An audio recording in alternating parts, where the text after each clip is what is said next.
રવિવારના રોજ અયોધ્યામાં 9મો દીપોત્સવ ઉજવવામાં આવ્યો હતો. આ ઉત્સવ દરમિયાન 2 ગિનિસ વર્લ્ડ રેકોર્ડ બનાવવામાં આવ્યા છે. પહેલો 56 ઘાટનો હતો, ત્યાં એક સાથે 26,70,215 દીવા પ્રગટાવવામાં આવ્યા હતા. તો બીજું સરયુ ઘાટ ઉપર 2,128 લોકોએ મહાઆરતી કરી હતી. તો જોઈએ વિગતવાર આ અહેવાલ.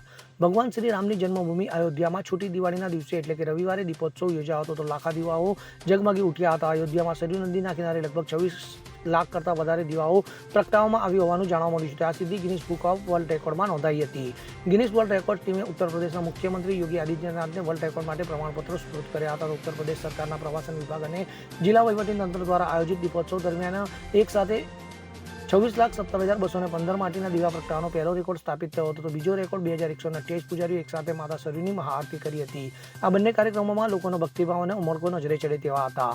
આ ભવ્યતાએ વિશ્વને માત્ર અયોધ્યાની આધ્યાત્મિક અને સાંસ્કૃતિક ભવ્યતાનો પરિચય કરાવ્યો નહોતો, પરંતુ ભગવાન રામમાં લોકોની અતૂટ શ્રદ્ધા પણ દર્શાવી હતી. તો આ ભવ્ય કાર્યક્રમને સફળ બનાવવા માટે સ્થાનિક રહેવાસીઓ, રામ મનોહર લોહિયા અવધ યુનિવર્સિટીના 32,000થી વધુ વિદ્યાર્થીઓ અને જિલ્લા વહીવટીતંત્રે દિવસ રાત મહેનત કરી હતી.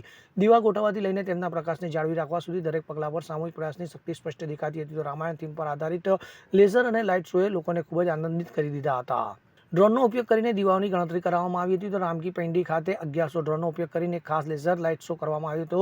તો 112 ડ્રોનનો ઉપયોગ કરીને દીવાઓની ગણતરી કરવામાં આવી હતી. તેમને 75,000 લીટર તેલ અને 55 લાખ કપાસની વાટથી શણગારવામાં આવ્યા હતા.